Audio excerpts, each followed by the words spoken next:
पतंजलि योग सूत्र आज हमारा थर्ड डे है ना। पहले हम इनके क्वेश्चन का आंसर दे दें। इन्होंने आज क्वेश्चन पूछा है कि सर आजकल आप बहुत गुस्सा करते हैं।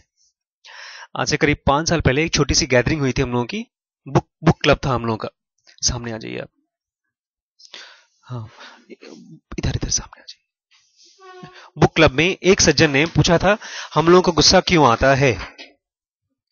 तो सब लोग अपनी अपनी बातें बता रहे थे। कोई बोल रहे थे कि हम शॉर्ट टेम्पर्ड होते हैं, हमारा नेचर ऐसा होता है। कोई बता रहा है कि गुस्सा इसलिए आता है क्योंकि हम मिर्च ज्यादा खाते हैं तो भी गुस्सा आता है, ब्लड प्रेशर हाई होता है तब भी गुस्सा आता है। एक सज्जन थे जिनकी बड़ी बड़ी दाढ़ी थी, चुपचाप एक कोने में बैठे हुए थे और उनसे पूछा गया कि आपके हिसाब से गुस्सा क्यों आता है ज्यादा।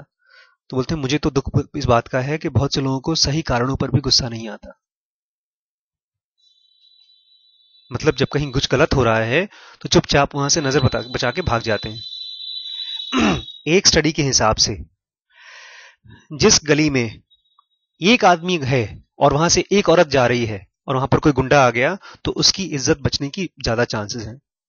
और वहीं पर 3 या 4 लोग हों और एक औरत वहां से जा रही हो और कोई गुंडा उसका बलात्कार कर रहा हो तो उसके बचने के कम चांसेस हैं।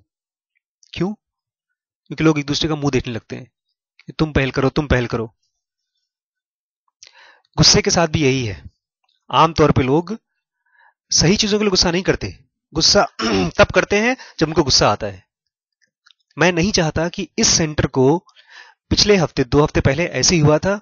एक बच्चा यहां आया जो थोड़ा शैतान था, उसने पढ़ने वाले बच्चे को धमकी देना शुरू कर दिया। तो मैं उस चीज को बंद करना चाहता हूं हमेशा के लिए। आज दोबारा यही हुआ कि आज अमन आए, माज आए। मुझे गुस्सा इस बात पे आया, आपसे गुस्सा नहीं आया, मुझे गुस्सा इस बात पे आया जैसे ही मैंने लेक्चर चालू किया अर्पण, माज निकल के चले गए। मैंने इनसे पूछा कहां गया, बोलता है सर वो गया। मैंने उसको माज को बुलाया, बड़ा यहाँ माज। तो हाँ सर। मैंने कहा क्यों आए हो तुम? बोलता है अर्पण से मिलने। मैंने कहा पढ़ने आए हो कि अर्पण से मिलने आए हो? बोलता है सर अर्पण से मिलने आए बस। मुझे तब गुस्सा इस बात के लिए आया कि ये बंदा और इसके जैसे फिर मैंने अमन सामल से पूछा आप किस लिए आए हो? बोलता है हम सर ऐसे ही आ गए। तो इस जगह को कुछ बच्चे यूज करना शुरू कर देंगे फेसबुक करने के लिए खाली। चलो सर तो मना करते नहीं, सर का नेचर अच्छा है, डांटते वाटते हैं नहीं, चलो कुछ देर टाइम पास ही करके आ जाते हैं। फिर धीमे धीमे ये टाइम पास का अड्डा बन जाएगा।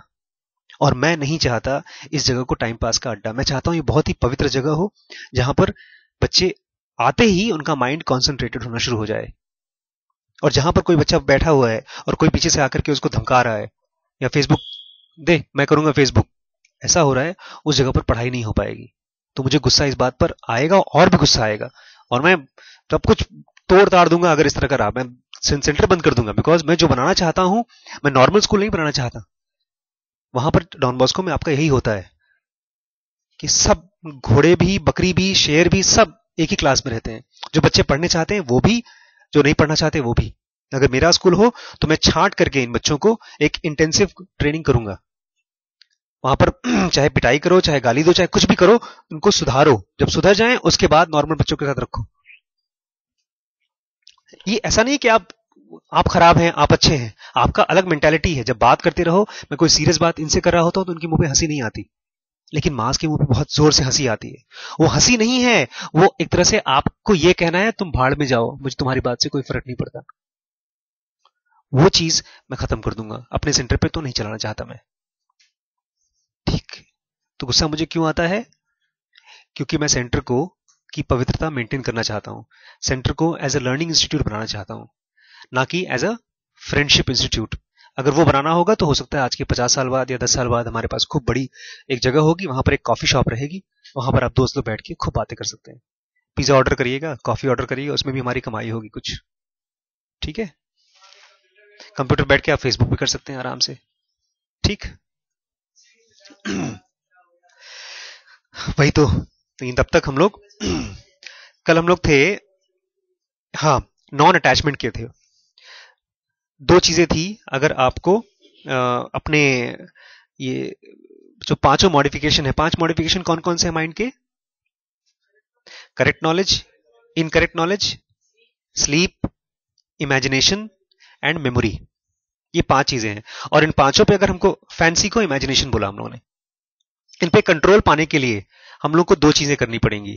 पहला, टायरलेस एंड्योर, कि खूब अथक परिश्रम कब तक? बार बार बार बार बार बार बार बार। उस पिक्चर को देखिए, युवा। युवा पिक्चर में अजय देवगन है, बहुत तेज है पढ़ने में, और अभिषेक बच्चन बहुत बड़े गुंडे बने। वो बेसिकली गुंडा है उसमें। तो एक सीन में ये कोई पॉलिटिशियन ने अभिषेक बच्चन को भेजा पीटने के लिए किसी कॉलेज के यूनियन वालों को। तो जब पीट के आ गए तो अभिषेक बच्चन आए, अभिषेक बच्चन अपना बैठे थे, रिवॉल्वर रखे, तो अजय देवगन उनके पास आया, तो ये उसको हड़काने लगे, तो उसके पीछे एक और, उसके पीछे एक और, उसके पूरा अभिषेक बच्चन का कमरा लड़कों से भर गया और ये बेचारे डरने लगे। गुंडागर्दी, बहुत लड़ाई हुई, अभिषेक बच्चन बहुत पिटे इस पिक्चर में, गुंडे थे वो। लास्ट सीन बहुत इंपॉर्टेंट है, वो बताना चाहता था मैं, उसी को बोलते हैं टायरलेस एंड्योर। इन्होंने खूब खूब मेहनत करके इलेक्शन लड़े। हीरोइन ईशा देओल और एक और था, एक और हीरो है, वो दोनों आए और उसको बोला, माइकल, उसका नाम माइकल, यार हम लोग इलेक्शन हार गए यार। ईशा देओल ने इससे बोला, आप गुंडा तो मर गया, मार खा गया, अभिषेक बच्चन मर गया। माइकल इसका नाम है, अजय देवगन का। तो अजय देवगन काम कर रहा था, झोपड़पट्टियों में काम कर रहा था गरीबों के साथ, बारिश हो रही थी खूब जोर जोर से और खूब मेहनत में जुटा हुआ था। तो ये लोग आए, बोलते माइकल हम लोग इलेक्शन में हार गए यार। तो देखता है, बोलता है हार गए, चलो कोई बात नहीं, इस साल तो पैसे भी कम थे, मेहनत भी कम किया था, अगले साल फिर ट्राई करते हैं। और घूमकर अपना काम शुरू कर दिया। उसको बिल्कुल शिकन नहीं कि हम हार गए। तभी लोग बोलते हैं नहीं नहीं हम लोग जीत गए। उसको खिंचाई कर रहे थे लोग। बट इस बंदे के जरा सा भी कपन नहीं हुई कि यार इतनी मेहनत की, हार गए यार, दुखी हो गए। हम और आप होंगे तो क्या करेंगे, काम हम छोड़ करके बैठ के अपना रोएंगे, उदास हो जाएंगे। टायरलेस एंड्योर मतलब अभी ट्राई किया, कोई बात नहीं, फिर चालू करते हैं। और दूसरी चीज है नॉन अटैचमेंट। नॉन अटैचमेंट थोड़ा कंफ्यूजिंग इसलिए है क्योंकि हमको लगता है हर किसी से हमको काटना पड़ेगा। काटना नहीं हम लोगों को किसी से, हमको अपनी जो डिजायर्स हैं, इच्छाएं हैं, वो कमजोर बनाती रहती हैं। हम ज्यादातर लोग जो सक्सेसफुल होना चाहते हैं वो असल में सक्सेसफुल नहीं होना चाहते। सचमुच में पूछिए तो हम सक्सेसफुल नहीं होना चाहते। हमारी कुछ बेसिक नीड्स हैं। एक तो अच्छा खाना चाहिए, एक थोड़ा सा साफ सुथरा कमरा चाहिए, गर्मियों में एसी, सर्दियों में हीटर, सोने को मिल जाए बस। क्यों? क्योंकि हम सब बेसिकली जानवर हैं। फिजिकल बॉडी से तो हम एनिमल्स हैं। तो एनिमल्स की नीड है खाना खाना और सोना, वही हमारी भी नीड है। अब थोड़ा आदमी है हम, तो हमारी नीड थोड़ी बढ़ गई है। हम फिल्में भी देखना चाहते हैं, थोड़े अच्छे कपड़े भी पहनना चाहते हैं। किसी और के पास देख ली लैपटॉप, तो हमको लैपटॉप भी चाहिए। किसी टीवी में देख लिया ऐड आ रहा है तो सैमसंग ग्रैंड चाहिए हम लोगों को। इस तरह की हमारी डिजायर्स हैं जिनकी वजह से हम कुछ कुछ चीजें करते हैं। ठीक है, नौकरी कर लिया यार 5-6 हजार की। एक सज्जन है, उनको हमने पूछा कितना कमाना चाहते हो, बोलते हैं बस 5-6 हजार मिल जाए, या 5-6 हजार में हो जाएगा तुम्हारा जिंदगी भर का खर्चा। तो सर बात का बाद में देखेंगे। तो हमारे जो डिजायर्स हैं, अगर उनको आप समझना शुरू कर दें, तब आपको डिजायर्स नहीं मूव करेगी, आपको मूव करेगी कोई और बहुत बड़ी एनर्जी। वो है नॉन अटैचमेंट। जैसे पेड़ है, पेड़ को ग्रो कौन करता है? पेड़ को सीड तो होता है बेसिकली, जो पेड़ बनता है सनलाइट। तो जो सनलाइट पेड़ को अपनी तरफ खींचती है, एक अट्रैक्शन पावर है उसमें। ऐसे ही हमको भी एक एनर्जी हमको बड़ा करना चाहती है, और वो नॉन अटैचमेंट की एनर्जी है। और हम उस एनर्जी के साथ नहीं जुड़ते, हम जुड़ते किससे हैं? अपनी डिजायर की एनर्जी के साथ। जैसे मैंने मान लीजिए 5,000 रुपए कमाया, मुझे फट से मन करता है जाऊं और एक जूता खरीद लूं। या वीमार्ट में गया, मेरे पास 5,000 रुपए हैं, तो जैसे मैंने एक अच्छा सा शर्ट देखा, तो मेरे पास 5,000 रुपए हैं, मैं उस 5,000 से राम जी के साथ मिलकर के अगले 1 महीने तक 5,000 किताब शायद छाप लूं और बच्चों को दे दूं। वो डिजायर कट जाती है, नई डिजायर आ जाती है कि मैं जूता ले लूं। लेकिन अगर ये डिजायर फुलफिल करता हूं मैं अपनी बुक्स की, डिस्टर्ब होगा बेटा। अगर ये डिजायर मैं कट कर देता हूं कि शर्ट नहीं खरीदूं, जूता नहीं खरीदूं, तो मेरी ये वो सूरज की पुल है। अगले महीने मैं अगर एक और लैपटॉप ले आता हूं तो मैं 2 बच्चों को और पढ़ा सकता हूं यहां पे। या मेरे पास अगर 5,000 रुपए हैं तो मैं 5 महीने का इंटरनेट का बिल दे सकता हूं। वो एनर्जी को तब हम रिस्पॉन्ड कर पाएंगे जब अपनी डिजायर्स को समझेंगे और उसके पुल से अपने आप को बचाएंगे। मैं फिर से कह रहा हूं, हाँ हाँ, देखिए मेरे साथ नहीं नहीं, शीरीष के मैं फिर से कह रहा हूं, परिवार से काटना नहीं है अपने आप को। डिजायर्स को समझने का मतलब यह है जहां पर डिजायर्स को जरूरत पड़ेगी वहां पर फुलफिल भी करना है। आज की आज शीरीष की तबीयत खराब थी तो मैं घर पे लेकर गया और उसके लिए मैंने 300 रुपए की दवाई खरीदी। लेकिन जब मैं और शीरीष दुकान में जाते हैं और शीरीष कहता है मुझे बड़ी सी गाड़ी खरीदनी है जो 2,000 रुपए की है, तो मैं उसको बोलता हूं बेटा मेरे पास पैसे नहीं है। जैसे मैं पिछली बार एक मॉल में गया, शीरीष बोलता है ये खिलौना ये थे उस समय। मैंने कहा बेटा 100 रुपए के अंदर जो भी खिलौना तुम्हें चाहिए ले लो, और उसने 100 के अंदर में एक खिलौना ले लिया। तो ये आप अपनी डिजायर्स को समझ करके उसको कर्ब करते हैं, काटते नहीं है, डायरेक्ट करते हैं। लिखा है नॉन अटैचमेंट मतलब इज फ्रीडम फ्रॉम लॉन्गिंग, कि इच्छा तो हो रही है, मुंह में पानी आ रहा है, लेकिन वो उस टिफिन में जो खाना रखा हुआ है, वो बर्गर जो आया है, उस बच्चे के माँ बाप ने दिया है, छोटे बच्चे के माँ बाप ने। लेकिन जो बच्चे थोड़े से हड़काने वाले होते हैं, एक झापड़ खींच करके उसका बर्गर छीन करके खुद खा जाते हैं। वो अपनी जीभ को कंट्रोल नहीं कर पाते अपने कैरेक्टर के सामने। ये कह रहा है freedom from longing of all the objects of desire, सारी इच्छाओं से लॉन्गिंग खत्म हो जाए, उसके बाद करना हो तो करो। आज सुबह खाना बना हमारे घर में, कल की बात है, कल डॉन बॉस्को में टेस्ट था, 10th के बच्चों का टेस्ट था। उस समय मुझे पेशेंट देखना था, शीरीष को लाना था, और डॉन बॉस्को में अटेंड करना था, टेस्ट करवाना था बच्चों को, और खाना भी खाना था। और दोपहर को करीब 1:30 बजे 1 बजे हम लोग खाना खाते हैं। बहुत जोर से भूख लगी थी, लेकिन मुझे पता था अगर ज्यादा खाना खा लिया तो फिर आलस आएगा बॉडी में। तो मैं घर गया, प्रिम भी नहीं थी, एक रोटी नहीं एक पूड़ी और इतना चावल खाया, तो इतनी एनर्जी आ गई पेट में कि काम कर सकते हैं। मुझे ज्योति डांटने लगी, भैया आप कितना कम खा रहे हैं, खाना ठीक से नहीं खा रहे हैं। लेकिन मैंने उस समय जीवा के लॉन्गिंग को रोक करके जो मेरा और बाकी पुल है उसके लिए मैंने काम किया, और बॉडी में एनर्जी थी। लेकिन मान लीजिए शाम को पार्टी है और रात को मुझे सोना है, तो मैं जाकर के ठीक है 2-3 टिक्की खा ली, आइसक्रीम भी खा लिया। आप समझे, इसका ये मतलब नहीं काट देंगे अब हम तपस्वी बन जाएंगे, खाना नहीं खाएंगे, ये नहीं करना है। अपनी टंग को, अपनी जीभ को एक लगाम देंगे। लगाम मतलब कभी टाइट करेंगे, कभी लूज छोड़ देंगे। घोड़े को दौड़ाते हैं तो खाली टाइट ही नहीं करते, छोड़ते भी हैं। तो जब नॉन अटैचमेंट और टायरलेस एंड्योर यूज करेंगे तब हमारा पांचों मॉडिफिकेशन माइंड का रेगुलेट होगा। ये कह रहे हैं non attachment sorry the consummation of non attachment results in the exact knowledge of the spiritual man when liberated from the qualities of guna। जो हमारे अंदर मैन है, जिसको आप आत्मा कह लीजिए, सोल कह लीजिए, कुछ भी कह लीजिए, भगवान कह लीजिए, वो किससे आइडेंटिफाई करता है इस समय? फॉर्म से, हमारी शक्ल वकल से।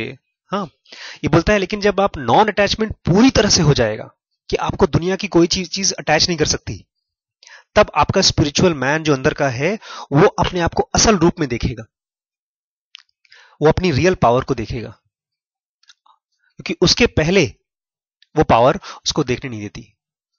मेरे पास एक टीवी एपिसोड पड़ा है, उसमें एक बंदी है, वो मरे हुए लोगों को बात कर सकती है, देख सकती है, तो उनको हेल्प करती थी। क्योंकि मरने के बाद लोग क्या करते हैं, डिसाइड करते हैं कि हम जाएंगे नहीं, हम अपने परिवार के आसपास रहेंगे। जैसे अगर कोई औरत है, उसका बच्चा अभी छोटा सा है और वो मर गई, तो उसकी जो मॉलिक्यूलर बॉडी है उसी बच्चे के आसपास घूमती रहती है, और जितना दिन मॉलिक्यूलर बॉडी बच्चे के आसपास घूमेगी उतना दिन तक वो परेशान होती रहेगी, क्योंकि वो बच्चे को छू नहीं पा रही है। बच्चा रो रहा है तो फ्रस्ट्रेट होती रहेगी, वो फ्रस्ट्रेशन उसको और खराब बनाते जाता है। ऐसे ही पिशाच आत्माएं बनती हैं। पिशाच आत्माएं जो बनती हैं, वो कोई इच्छा है नहीं पूरी हो रही, नहीं पूरी हो रही, नहीं पूरी हो रही, तो फिर छीनने की कोशिश करते हैं, समथिंग लाइक दैट। तो वो औरत क्या करती थी, इन लोगों को बोलती थी नहीं तुम लोग मर गए हो, अब तुम दूसरी दुनिया में जाओ, इन बच्चों का ख्याल इसके पेरेंट्स रख लेंगे। एक दिन क्या हुआ, उसका अपना पति मर गया और वो मॉलिक्यूलर बॉडी बन गया, और ये उसको देख ही नहीं पा रही है। क्यों? क्योंकि बहुत ज्यादा दुखी है। वो उसकी लॉन्गिंग, उसके पति की जो लॉन्गिंग थी, वो डिजायर इतनी स्ट्रांग थी कि उसने एक पर्दा बना दिया सामने, अपने पति को नहीं देख पा रही थी। तो हमारी जो लॉन्गिंग है वो हमारे इनर स्पिरिचुअल आदमी को देखने नहीं देती। जब नॉन अटैचमेंट पूरी तरह से कंज्यूमेटेड हो जाएगा, बोलता है कंज्यूमेशन, कंज्यूमेशन मतलब शुरुआत में आप नॉन अटैचमेंट करेंगे, आपको लगेगा यार कुछ फायदा तो है नहीं, फिर धीमे धीमे धीमे धीमे जब ये नॉन अटैचमेंट का फल, बड़ा पेड़ बड़ा होगा, एकदम पूरी तरह से फलित हो जाएगा, कंप्लीट हो जाएगा, तब आप देखेंगे अचानक से आप जो सोच रहे हैं वो हो रहा है, क्योंकि वो स्पिरिचुअल मैन की पावर है, वो क्रिएशन से आई है, वो एग्जिस्टेंस की है नहीं। The consummation of non-attachment results in exact knowledge of the spiritual man when liberated from the qualities of gunas. Gunas मतलब IESM से free. अच्छा, अब ये नया चीज चालू किया है इन्होंने। Obstacle to soul cognition. अगर हम सब सोल हैं तो हम उसको क्यों नहीं फील कर पाते, क्यों कॉग्नाइज नहीं कर पाते, क्यों महसूस नहीं कर पाते, अपनी ताकत को क्यों नहीं देख पाते? कॉग्नाइज मतलब एक्सपीरियंस कर पाना, रिकॉग्नाइज मतलब पहचानना, फील करना, दैट इज कॉग्नाइज। रिकॉग्नाइज मतलब मैं आपको देख रहा हूं और पहचान रहा हूं, वो याददाश्त में होता है। कॉग्नाइज पूरी बॉडी में होती है। बोलता है obstacle to soul cognition are 8 चीजें हैं जिसकी वजह से हम लोग सोल कॉग्निशन नहीं कर पाते। हमारे अंदर सुपर पावर है लेकिन हम नहीं जान पाते। कौन कौन सी? सबसे पहली है बॉडीली डिसेबिलिटी, शरीर की बीमारी। अगर आप बीमार हैं, डायबिटीज हुई है, हार्ट डिजीज है, टीबी है, ट्यूमर है, तो आपका पूरा का पूरा बॉडी केवल ट्यूमर के बारे में बताएगा, या बुखार के बारे में बताएगा, या मलेरिया के बारे में बताएगा। तो सबसे पहली कॉग्निशन में दिक्कत क्या आती है? Bodily disability. इसलिए सोल बहुत इंटेलिजेंट होती है। वो देखती है, अच्छा कैंसर हो गया, बाय बाय मैं जा रही हूं, छोड़ देती है बॉडी। नेचर ढेर सारे मिस्ड अबॉर्शन कराती है। मिस्ड अबॉर्शन जानते हैं क्या होता है? एक इसमें कहानी बताऊं। इलाहाबाद में एक तांत्रिक रहते हैं, अकाउंटेंट हैं, बैंक में जॉब करते हैं और तांत्रिक भी हैं। उन्होंने अपने बेटे को बताया था कि बेटा अगर इस दिन तू ट्रेन में गया तो तेरी मौत हो जाएगी। 1 साल बाद की बात बताई थी, और बेटा अपने बाप की बकवास सुनता नहीं था।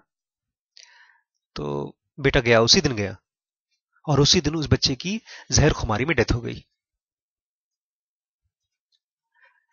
ये तांत्रिक एक बार इलाहाबाद से गाजियाबाद गए, और वहां पर किसी औरत को 3 बार बच्चे गिर गए थे। तो ये गए उससे मिलने के लिए, तो पता चला कि एक कोई सोल है, कोई आत्मा है, वो उस औरत के पेट में से बच्चा बन के निकलना चाहता है। तो ये जब गए, उससे बातचीत की। अब ये कहानी कितनी सच्ची है कितनी झूठी मैं जानता नहीं, कहानी मैंने सुनी है। तो उसने इनसे कहा कि आप प्लीज मेरी हेल्प करिए, मेरी जान बचाइए। उन्होंने कहा क्यों, क्या हुआ? तो पैदा हो, मुझे क्या दिक्कत है। बोलता है ऐसा है कि पिछले जन्म में 3 लोगों ने मेरी प्रॉपर्टी के लिए मेरा खून कर दिया था, तो मैं तब से भटक रहा हूं, अब मैं पैदा होना चाहता हूं, आदमी बनना चाहता हूं, आप मेरी हेल्प करिए। बोलते ठीक है तुम पैदा हो जाओ। बोलते नहीं नहीं। तो बोलते हाँ, इस औरत के पीछे क्यों पड़े हो तुम, उन लोगों के पीछे पड़ो जिन्होंने मारा था तुम्हें। बोलता उनको तो मैंने मार डाला है, लेकिन अब हुआ यह है कि वो लोग भी मर के भूत बन गए और जब मैं निकलने की कोशिश करता हूं वो मुझे मार डालते हैं, मतलब मेरी बॉडी को परेशान कर देते हैं। तो नेचर बॉडी अच्छी चाहता है, तभी सोल अच्छे से उसमें से निकल पाएगी। जैसे बिजली के तार अगर कमजोर है और खूब बड़ी बिजली उसमें से डाली है तो क्या होगा? तार पिघल जाएगा, जल जाएगा। तो सबसे पहला ऑब्स्टिकल क्या है सोल कॉग्निशन में? Bodily disability. डिसेबिलिटी मतलब कमजोरी, शरीर की कमजोरी। दूसरा है लैक ऑफ नहीं मेंटल इनर्शिया, मन का आलस। आज छोड़ो यार, आज सर क्या नहीं जाते। क्यों? कुछ रीजन नहीं है, ऐसे ही। आज बारिश हो रही ना, आज बारिश हुई, आज हमारे यहां पेशेंट आधे से भी कम। क्यों भैया? कल क्या बहुत तेज बीमार थे? कल 50 मरीज देखे मैंने और आज 25। कल से क्या आज बैक्टीरिया कम हो गए मार्केट में? हार्ट अटैक कम हो गए? नहीं, इनर्शिया, आलस। जो ज्यादातर लोग हॉस्पिटल जाते हैं ना, घूमने फिरने चले जाते हैं, थोड़ा बहुत बीमारी है थोड़ा बहुत दिखा लेते हैं, बगल में साड़ी भी खरीद लेंगे और बच्चे की किताब भी खरीद लेंगे, एक पन दो काज हो जाएगा। तो इसी तरह से जब हम सोल कॉग्नाइज करना चाहते हैं तो हम सोल नहीं कॉग्नाइज करना चाहते, ऐसे ही तो टाइम पास करना चाहते हैं। तो वो जो आलस है उसको बोलते हैं मेंटल इनर्शिया। इनर्शिया समझते हैं? इनर्शिया फिजिक्स में वेलोसिटी का उल्टा है इनर्शिया। वेलोसिटी मतलब चलना, इनर्शिया मतलब रुकना। तो माइंड का रुकना या माइंड का आलस। वो न्यूटन कहते हैं थर्ड लॉ ऑफ मोशन में कि हर चीज जो मूव कर रही है वो मूव करती रहेगी, और कोई भी चीज जब रुकी है तो रुकी रहेगी।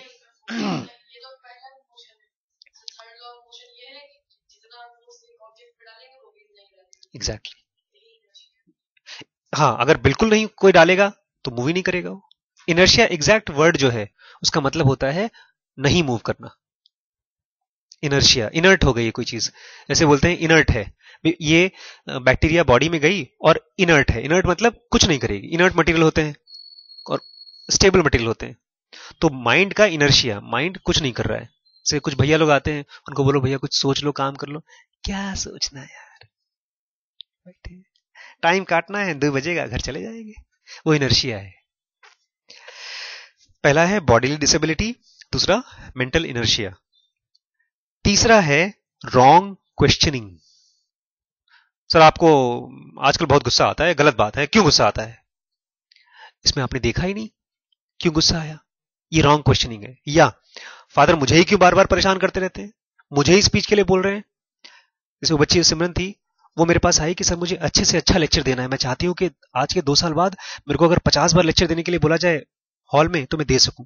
लेकिन अगर मास को बोला गया तो मास के मन में आता है सर मेरे पीछे क्यों पड़े हुए हैं, मैंने क्या गलती कर दी है। तो ये रॉन्ग क्वेश्चनिंग। जब भी हम तकलीफ में होते हैं तो गलत सवाल पूछते हैं, ठीक है? जब गलत सवाल पूछेंगे तो गलत आंसर आएगा। थर्ड है केयरलेसनेस। फोर्थ है केयरलेसनेस। केयरलेसनेस तो सब जानते हैं क्या है। केयरलेसनेस छोटी छोटी चीजों पर ध्यान नहीं देना। लेकिन जब आप सोल कॉग्निशन करना चाहते हैं तो माइक्रो प्रॉब्लम भी आपके लिए बड़ी प्रॉब्लम है।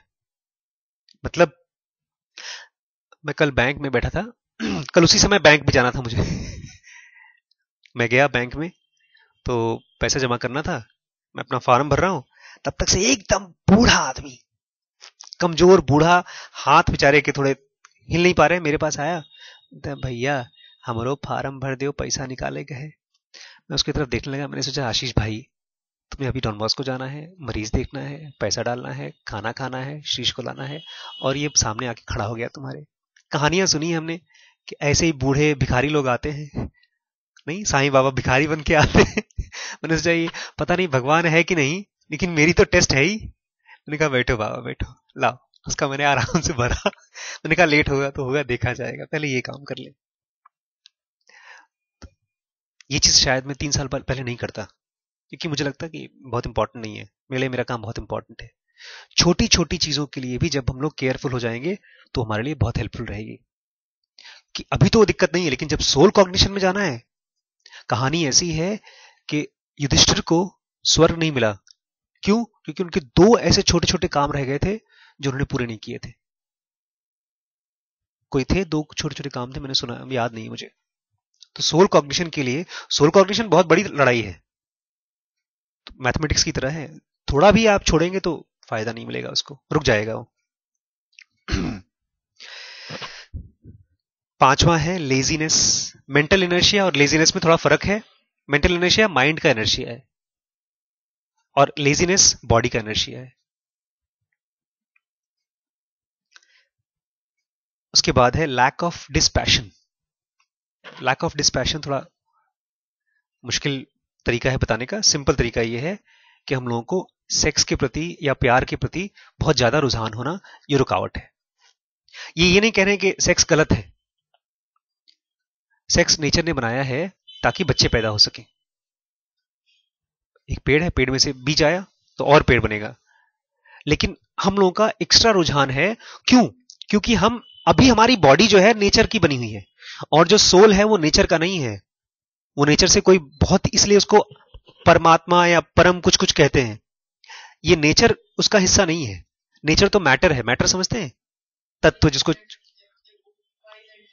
कोई भी चीज जिसको आप छू सकते हैं। लेकिन आत्मा टाइप की जो चीज है वो मैटर नहीं है, इससे पावरफुल है। उसका पर्पस बच्चे पैदा करना नहीं है, उसका पर्पस कुछ और है। तो अगर आप रिलेशनशिप बनाने में बहुत ज्यादा आतुर हैं तो ये रुकावट है आपके सोल कॉग्निशन के लिए।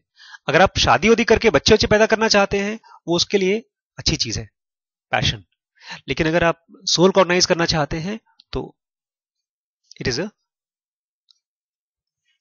ऑब्स्टिकल।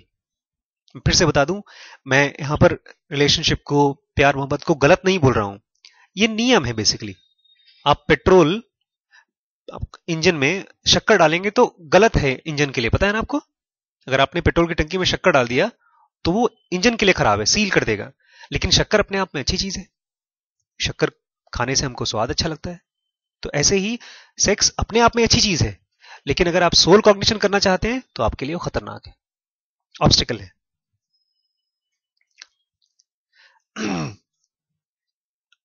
Erroneous perception. परसेप्शन मतलब चीजों को आभास करना। एरोनियस परसेप्शन मतलब ऐसे परसेप्शन जो थोड़ा सा तीखे होते हैं और उसको हम एंजॉय करते हैं। जैसे सिगरेट पीना, वो नॉर्मल परसेप्शन, पहली बार आप जब पिएंगे सिगरेट तो खांसी आती है, शरीर उसको एब्जॉर्ब नहीं कर पाता। लेकिन जब आप दारू पीते हैं पहली बार तो बॉडी को अच्छी लगती नहीं है, लेकिन धीमे धीमे अपने आप को लोग ट्रेन कर लेते हैं सिगरेट के लिए, दारू के लिए, गैम्बलिंग के लिए। तो मैंने इसलिए नहीं पी, क्योंकि जब मुझे योग सूत्र के मालूम मालूम पड़ा तो मुझे लगा नहीं, क्यों इस रास्ते जाएंगे भाई। कुछ लोग कहते हैं ड्रग्स। एक मेरा दोस्त है, बोलता है सब कुछ ट्राई करना चाहिए लाइफ में। मैंने पूछा कौन कौन सी चीज? बोलता सब कुछ। मैंने कहा ड्रग्स? बोलता है हाँ ड्रग्स भी। मैंने कहा तवायफ, वैश्या? बोलता है वैश्या भी। मैंने कहा बहुत अच्छी बात है, लेकिन मैं उस रास्ते नहीं जाऊंगा। क्यों? तो डरपोक है। मैंने कहा डरपोक नहीं हूं, मैं सोल कॉग्निशन के चक्कर में पड़ा हूं। मेरा भाई अलग, मैं अलग रास्ते ही जा रहा हूं। तो बोलता है तुम बड़े महान साधु बन रहे हो। मैंने कहा महान साधु नहीं, मेरा मेरा एक्सपेरिमेंट कुछ और है, तुम्हारा एक्सपेरिमेंट कुछ और है। तुम बॉडी बनना चाहते हो, मैं सोल बनना चाहता हूं। तुम भी अच्छे हो, मैं भी अच्छा हूं। भाई तुम हुक्का पियो, मैं किताब पी रहा हूं। भाई ये भी मेरा नशा है, मैं इसमें खूब पैसे खर्च करता हूं, तुम उसमें खूब पैसे खर्च करो। तो इरानियस परसेप्शन मतलब ऐसे परसेप्शन जो तीखे हैं, लेकिन हम धीमे धीमे अपने आप को मजा डलवा लेते हैं उसके लिए। इसके बाद इनएबिलिटी टू अचीव कॉन्सेंट्रेशन। जब हम कुछ भी काम करते हैं जिसके लिए ध्यान लगाना पड़ता है, चाहे पढ़ाई करें, चाहे खाना खाते समय टीवी न देखना, या किसी से बात कर रहे हैं, बात करते करते कोई और आ गया तो उसकी तरफ देखना, ये सब कंसंट्रेशन के मौके हैं। आप जब बैठे हैं, इंटरनेट चालू कर दिया और आपने डिसाइड किया कि मैं आज 15 मिनट तक खान अकेडमी ही करूंगा, या 15 मिनट तक मैं फेसबुक ही करूंगा, जो भी आप करना चाहें, और बीच में ही आपको लगा कुछ और कर लें, तो कंसंट्रेशन आपका ब्रेक हो रहा है। तो अगर वो चीज 15 मिनट तक नहीं कर पाते आप, तो सोल कॉग्निशन के लिए तो आपको 2-2 घंटे तक ऐसा आंख बंद करके बैठना पड़ेगा। तो कंसंट्रेशन को अगर नहीं आप बना पाते तो वो भी एक तरह का ऑब्स्टिकल है। ये ऐसे ही है जैसे छोटे बच्चों को साइकिल चलाना हो तो पहले चलना पड़ेगा, पैर मजबूत करने पड़ेंगे। तो ऐसे छोटे छोटे लेवल पर पहले हम लोगों को कंसंट्रेशन सीखना पड़ेगा, तब जाकर के बड़े लेवल का कंसंट्रेशन हमको आशीर्वाद के रूप में मिलेगा। नेक्स्ट है failure to hold the meditative attitude और वन पॉइंटेडनेस व्हेन अचीव्ड। और बहुत बार ऐसा होगा कि हम लोगों को, ऐसे अभी बैठे हम लोग बहुत ध्यान से, आप पढ़ाई सुन रहे हैं मेरी बात, बहुत दिन तक सुना आपने, मान लीजिए 2 महीने 4 महीने तक, फिर अचानक आप आंख बंद करते हैं और 15-20 मिनट तक आप आराम से बैठ जाते हैं। लेकिन फिर मन करता है, अरे यार कहीं ऐसा तो नहीं मैं पागल वागल हो रहा हूँ, कोई बेवकूफ बना रहा है, फिर छोड़ देते हैं हम सब कुछ।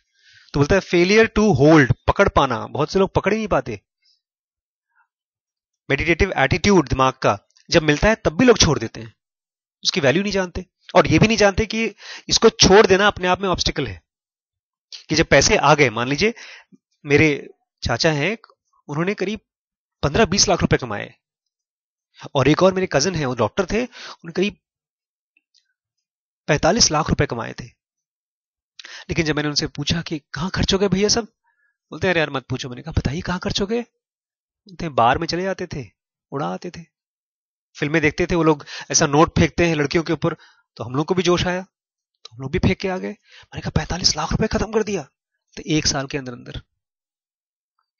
तो ऐसे ही जो हमारी माइंड की भी एनर्जी आती है, उसको हम इकट्ठा नहीं कर पाते, उसको खर्च कर देते हैं।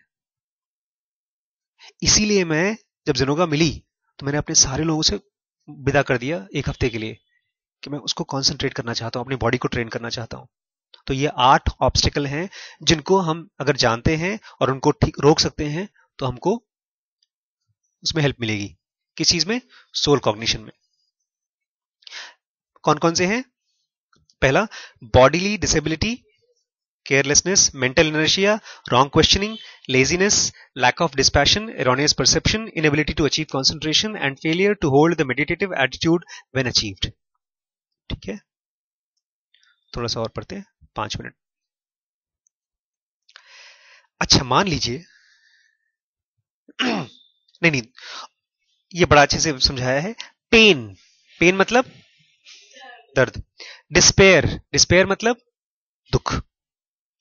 Pen and despair, misplaced bodily activity, दुख। डिस्पेयर मतलब होता है बेसिकली मन का दुख, बहुत मायूसी, उदासी, मन का लो होना, सारे माइनस ई की चीजों को डिस्पेयर बोलते हैं।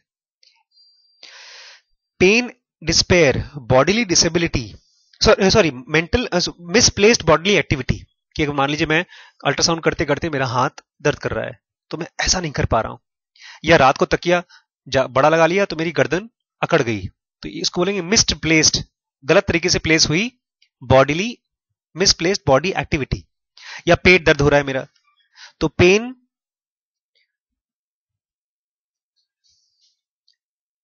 Despair and misplaced bodily activity, ये किसकी वजह से आते हैं? These are because of wrong direction of the life current and result of obstacle in the lower psychic nature. जब हम सांस लेते हैं तो हम खाली हवा नहीं लेते, अंदर एक और बहुत महीन और बहुत पावरफुल चीज बॉडी के अंदर जाती है, और उसका नाम साइंटिस्ट लोग, योगी लोगों ने रखा है प्राणा, प्राण। ये बहुत सटल है और ये पूरे ब्रह्मांड में फैली हुई है। प्राण ऐसी चीज है जो चीजों को अलाइव करती है, या वो हट जाए तो डेथ हो जाती है, इसलिए कहते हैं इनके शरीर में से प्राण हट गया। तो बोलते हैं अगर प्राण सही तरीके से बॉडी में फ्लो नहीं करेगी तो आपकी बॉडी में पेन होगा, दुख होगा और बॉडी अकड़ जाएगी। ये मत सोचिएगा कि बैक्टीरिया आ गए हैं इसलिए हम बीमार पड़ते हैं, या मेरा दोस्त मुझसे दुखी हो गया इसलिए बीमार पड़ते हैं। हमारे बॉडी में हवा का फ्लो, हवा के साथ साथ प्राण का फ्लो सही तरीके से नहीं है, इसलिए होता है। इसीलिए रामदेव जी जैसे लोग या जो भी लोग योग कराते हैं, वो कपालभाति करा रहे हैं, कुछ और करा रहे हैं, बॉडी की बीमारी ठीक हो जाती है। वो जादू नहीं है, उन्होंने क्या किया है, बॉडी के अंदर में हवा के साथ जो प्राण आती है उसका फ्लो ठीक करने की कोशिश की, और फिर पेन खत्म हो जाता है, डिस्पेयर खत्म हो जाता है, बॉडी ठीक हो जाती है।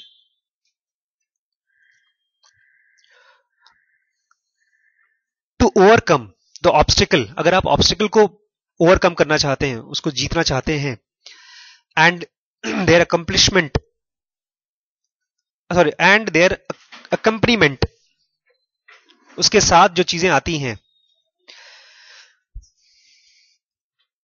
उनके साथ जो चीजें अकम्पनीमेंट आती हैं, ऑब्स्टिकल के साथ साथ बहुत सी चीजें आती हैं, उनको अगर आप ओवरकम करना चाहते हैं, intense application of the will to some one truth और प्रिंसिपल इज रिक्वायर्ड। आप अपने आप को अप्लाई करना है, लगाना है किसी एक ट्रूथ पर, किसी एक प्रिंसिपल पर, और वो यहां पर है पतंजलि के योग सूत्र या ज़ेन योगा। ये एक आर्टिफिशियल तरीका है लाइफ का, जिसमें अगर आप अपने आप को डालेंगे तो आप इन 8 ऑब्स्टिकल से बाहर निकल जाएंगे। लेकिन जो नहीं डालता है वो अपनी जिंदगी जी रहा है। ये ऐसा ही है कि अगर आप स्पोर्ट्समैन बनना चाहते हैं तो आपके लिए एक फिजिकल ट्रेनिंग की जरूरत है। अगर आप जिम्नास्टिक बनना चाहते हैं तो आपको अपनी बॉडी को कम से कम 4-5 घंटे ट्रेन करना पड़ेगा। नहीं करते हैं तो कोई बात नहीं है, आप नॉर्मल जिंदगी जी सकते हैं।